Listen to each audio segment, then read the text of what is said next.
L'émission Enjeux de société est une production de la télé du Rocher-Percé. Il y a de ça 10 ans, il n'y avait pas autant de maraîchage. Et c'est le niveau 3 où on juge que quelqu'un est en mesure de bien évoluer dans le milieu, dans la société qui est la nôtre. Mais si on faisait un bilan des 15 dernières années de l'argent que Facebook et Google ont amassé sur le dos, entre guillemets, des publications. Ce recul d'il y a 20 ans, à peu près, c'était un village là, par année qui fermait en Gaspésie. Donc. On le sait, le Canada a pour objectif d'être carboneutre à l'horizon 2050. Donc, nous, on va monter des projets avec les pêcheurs. De faire un compost maison de qualité, c'est très possible.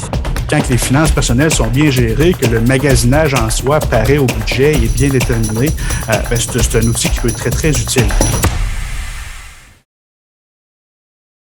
Les 7 astuces du mouvement Santé mentale Québec sont des principes conçus pour aider à maintenir et améliorer la santé mentale individuelle et collective. Ces astuces sont issues d'une revue approfondie de la littérature sur les facteurs de protection en santé mentale et s'adressent à différents groupes tels que les adolescents, les adultes, les personnes âgées et les milieux de travail. Le mouvement Santé mentale Québec propose divers outils comme des fiches d'animation, des vidéos et des dépliants pour aider à comprendre et à mettre en pratique ces astuces. Ces ressources sont conçues pour être utilisées par différents groupes, y compris les enseignants, les travailleurs sociaux, les parents, les grands-parents, afin de favoriser une approche globale de la santé mentale tenant compte des aspects individuels, sociaux et structurels. Dans cette série en 7 épisodes, nous allons éplucher avec Kylian Gay les 7 astuces. Cette semaine, l'astuce découvrir. Il s'agit d'être curieux et d'explorer de nouveaux horizons, que ce soit à travers des loisirs, des apprentissages ou des rencontres. Ouais, je disais que j'aimais bien l'autre, mais je me souviens quand j'ai travaillé sur ces questions-là, moi je suis plutôt quelqu'un qui est assez nomade, hein, j'aime bien découvrir un peu, voyager, tout ça, et sortir de la zone de confort, donc ça m'interpellait beaucoup. Et parce que ce terme justement de sortir de sa zone de confort pour l'astuce de découvrir,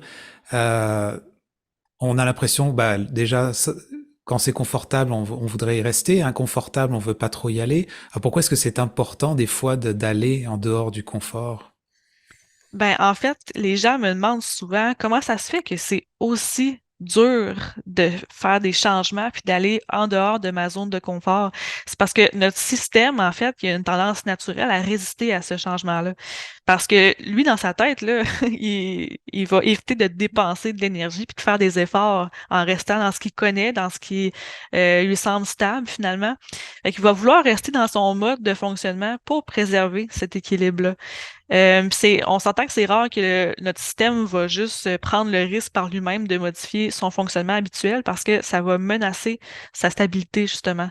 Fait être convaincu qu'on a envie de faire quelque chose qui sort de l'ordinaire, qui sort de notre quotidien, souvent, ça va pas garantir à notre cerveau que ça va nous mener à un bien-être éventuellement. Fait que c'est difficile de vaincre cette résistance-là naturelle du système. Puis sans s'en rendre compte, on peut retomber justement dans nos vieilles habitudes parce que c'est un peu comme un réflexe, là. Notre corps, notre cerveau cherche à retrouver cette sécurité-là et son confort. Mais pourquoi c'est important de le faire? C'est parce que on va augmenter justement nos chances que notre cerveau comprenne que mais quand je sors de ma zone de confort, il n'y a rien de grave qui arrive, puis même j'en retire du positif. Fait que c'est comme ça qu'on reprogramme un peu notre cerveau. Et puis j'ai un peu cette image des patterns ou des habitudes où on tourne en rond peut-être, et que ce serait comme sortir de ce cercle-là pour briser justement les vieilles habitudes. Donc est-ce qu'on peut dire que sortir, en fait que tout ça contribue même à l'épanouissement personnel, en fond, parce qu'on s'enrichit en s'accaparant des nouvelles expériences? C'est certain, puis posez-vous la question, vous, quand que ça va moins bien ou que vous avez une problématique dans votre vie, là, est-ce que vous avez tendance à refaire toujours la même chose, de choisir toujours la même solution en sachant même que ça ne fonctionnera pas à long terme? Mais sur le coup, ça va soulager la tension, soulager, si on veut, les symptômes corporels qui sont pas le fun par rapport à ces émotions-là. Mais à long terme, ça va pas marcher. Si on prend quelqu'un, par exemple, qui, à chaque fois qu'il vit une grosse émotion puis que ça le chamboule, il va penser à la consommation. Ça peut arriver. Fait que sur le moment, ça gèle qu'est-ce qu'on ressent. Donc, ça va régler le problème en surface. Mais c'est un peu le même principe que si, mettons, ma voiture est en train de surchauffer, puis que c'est dû à une fuite dans mon radiateur, mais que moi, à la place de comme aller réparer mon moteur, ben, je vais toujours mettre du liquide de refroidissement à chaque fois que mon moteur surchauffe. Fait que sur le moment, ça règle le problème, mais à long terme, c'est sûr que ça va revenir. Donc, parfois, il faut aller à la source puis briser ce pattern-là pour essayer autre chose, qu'est-ce qui pourrait fonctionner. Parce que j'ai un peu cet exemple de quand on est dans des moments difficiles, on voudrait peut-être, parce que c'est difficile, aller vers quelque chose de plus confortable pour apaiser ce qui est difficile en nous, ou le moment difficile. Alors, quel conseil tu pourrais donner pour qu'on prenne conscience de nos réflexes automatiques, peut-être, pour pas justement retourner là-dedans, versus sortir un peu des patterns, et surtout dans les moments difficiles? Ben, c'est de remarquer en fait le résultat. Parfois, on va surtout se concentrer sur le maintenant, je veux juste éteindre le feu qui a à l'intérieur de moi. Mais si je veux arriver à un changement qui est plus permanent puis qui va être plus positif, disons, là, ben, c'est quoi les vraies répercussions, de quand que, mettons, que je consomme de l'alcool, quand que ça arrive, ben, on sait que l'alcool, c'est un dépresseur. Donc, ça se peut que même que je me sente encore plus mal le lendemain, quand que j'ai fait ça. Puis, on peut se rendre compte aussi que les raisons pourquoi que j'utilise ce moyen-là, parfois, c'est même pas parce que ça fonctionne, ça me fait du bien, c'est juste que je sais pas quoi faire d'autre, Fait que déjà de prendre conscience de ce réflexe-là, c'est de l'intégrer sur le moment, Mais là, je suis en train de faire quoi? Qu'est-ce que ça va me donner? Puis, à partir de là, peut-être qu'on va pouvoir commencer une réflexion sur, ben, peut-être que je pourrais essayer quelque chose d'autre. C'est là que, à chaque fois que tu réponds à ces questions, je me connecte tout le temps au ressentir, à l'autre astuce, en me disant, bah, tiens, c'est le moment de ressentir ce qu'on vit à ce moment-là, et du coup, de surmonter les obstacles avec ça. Puis justement, est-ce qu'il y aurait il y a des obstacles courants qu'on pourrait nommer comme ça à l'exploration de nouvelles expériences comme ça pour être en mode de la découverte? Puis comment est-ce qu'on peut les surmonter? C'est sûr que qu'est-ce qui est difficile pour les gens, c'est de s'ouvrir parfois à l'imprévu.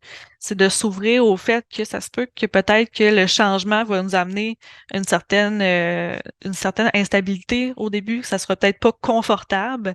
Fait que si on est quelqu'un qui n'a pas l'habitude de tolérer ces inconforts-là, puis qu'on va toujours aller éteindre le feu à chaque fois qu'il arrive, puis on va pas essayer justement de l'accueillir puis de comprendre pourquoi il est là, ben c'est sûr que plus longtemps on fait ça, ben moins notre corps va vouloir le faire par réflexe. Fait que ça pourrait être un des obstacles si ça fait très longtemps qu'on refoule des choses ou si ça fait très longtemps qu'on essaie de ne pas ressentir, c'est sûr que ça va avoir de l'impact.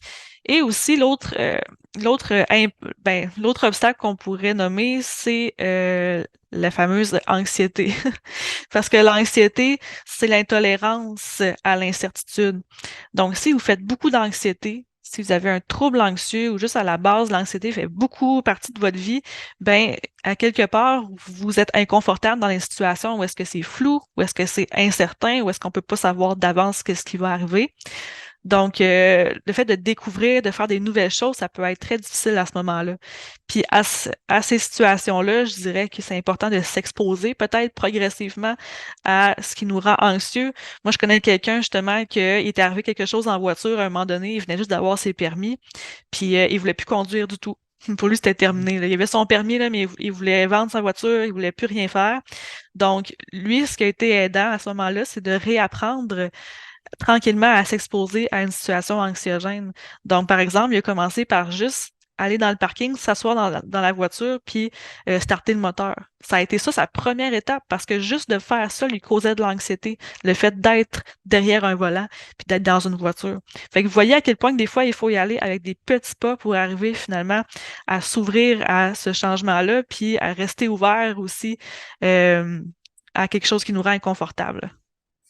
Oui, parce que des fois, dans les termes d'exploration, de découverte, on a des fois cette image de on va essayer un nouveau pays, quitter, changer de continent ou juste voyager, mais dans le fond, c'est dans les petites choses de la vie, c'est juste des fois de changer une décision ou une habitude qu'on faisait, tiens, on va la faire un peu différemment et se mettre dans cette zone de confort. Oui, puis ça demande parfois de la préparation. Tu sais, pour moi, par exemple, moi, la nouveauté puis le changement, j'aime ça. C'est quelque chose qui m'apporte qui m'apporte du positif parce que j'aime le défi. J'aime ne pas rester dans ma routine aussi. Mais pour certaines personnes que ça représente plus un stresseur puis qui vont moins aimer ça, parfois, eux, ça va demander beaucoup de préparation. C'est comme deux personnes qui partent en voyage. Il y en a une qui adore la nouveauté, les défis. L'autre, une personne très anxieuse, ben, ils vont se préparer peut-être de façon différente. L'autre, il peut partir peut-être sans savoir où est-ce qu'il va coucher le soir, puis ça ne le dérangera pas. Mais l'autre aura besoin de prévoir tous ses trajets, où est-ce que je mange, où est-ce que je vais dormir, les activités que je vais faire.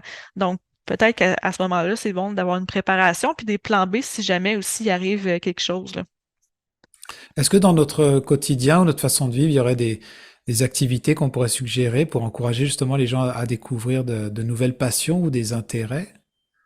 On a parlé dernièrement de se ressourcer. Et si vous ne savez pas qu'est-ce qui vous ressource, c'est peut-être le moment justement de découvrir des nouveaux talents, des nouvelles activités que peut-être que vous savez pas que vous êtes bon ou bonne ou qui ne savaient pas que ça allait être aussi le fun. Tu sais, moi, je prends un exemple, là. Moi, je suis pas une fille qui est très sportive. Je suis pas quelqu'un qui aime beaucoup ça, bouger, courir ou peu importe. Mais j'ai découvert que les arts martiaux, j'aimais vraiment ça, mais je voulais rien savoir au début, là. Tu sais, c'était un ami, en fait, que lui, il est ceinture noire, puis là, il me disait « Hey, tu devrais venir essayer ça », puis moi, j'ai associé ça au sport, et je me disais « Ah, c'est pas pour moi ». Mais j'ai fallu que je le fasse une fois pour réaliser que ben c'était le fun finalement. Puis j'ai pas à avoir peur justement que ce soit inconfortable, d'avoir peur de pas aimer ça. Puis regarde, dans le pire des cas, justement, ben t'as pas aimé ça, puis c'est tout. T'es pas obligé de le refaire, t'es pas obligé d'apprécier ça. Tu sais, ça fait pas de toi quelqu'un qui est pas ouvert ou peu importe. C'est juste que c'est important de rester de rester ouvert à cette nouveauté-là. Des fois que tu trouverais quelque chose qui te plaît, puis qui te donne tellement d'énergie, puis que sur le long terme, ça pourrait être bénéfique pour toi. Ce que je comprends dans cet exemple, c'est qu'il y a quand même la notion de flexibilité. Est-ce que ça va avec l'astuce de découvrir? Oui, c'est sûr, ça demande de la flexibilité au niveau, à plein de niveaux, en fait, là. Tu sais, c'est sûr que si moi, je me ferme des portes parce que je pense que je suis, je reprends mon exemple, là, je suis pas bonne en sport, puis j'aime pas ça, et donc, tous les sports, je les aime pas, tu sais. Je me ferme des portes par rapport à, je veux pas y aller toute seule, il y a personne qui va vouloir faire ça avec moi, c'est sûr, mais tu sais, t'as-tu demandé aux gens autour de toi s'ils voudraient, par exemple, essayer ce nouveau cours de piscine-là, là, tu sais? Fait que quand on se ferme des portes soi-même sans avoir été validé, sans avoir vérifié, ben peut-être que là, ça nous bloque, là. Oui, hein. Il y a vraiment toutes ces notions d'ouverture, de flexibilité, d'exploration, nouvelles expériences, tout ça, cette astuce a l'air d'être vraiment riche quand on se lance dedans, là, cette image-là, là, de si on ose y aller, ça a l'air d'être toujours... ça me semble riche, en fait. Oui, vraiment. Puis il y a plein de manières de découvrir. Tu sais, ça peut être aussi niaiseux que le matin, pour me rendre au travail, je prends toujours le même chemin. Je prends l'exemple encore une fois de quelqu'un que je connais qui allait travailler à tous les matins sur l'autoroute 20. Ça, c'est à Rimouski, là. Mais tu sais, sur l'autoroute, où est-ce qu'il se passe rien, tu sais, il y a des champs vides sur le côté, puis c'est neutre. Puis à un moment donné, elle a décidé d'essayer la route 132 qui est plus vers le fleuve. Elle s'est dit pourquoi pas, c'est peut-être un petit peu plus long, j'ai jamais passé par là, mais je vais l'essayer. Puis elle a vraiment aimé ça parce qu'elle voit toute la nature, il y a beaucoup moins de circulation. Fait qu'elle, elle arrivait au travail avec toute cette image-là du soleil qui se levait, puis plus calme, moins stressée, rouler moins vite. Ça a vraiment fait la différence. Donc, de changer de chemin, des fois, c'est comme une belle métaphore, là. Changer de chemin pour voir qu'est-ce qu'il y a sur ce chemin-là, puis comment je me sens sur ce nouveau chemin-là.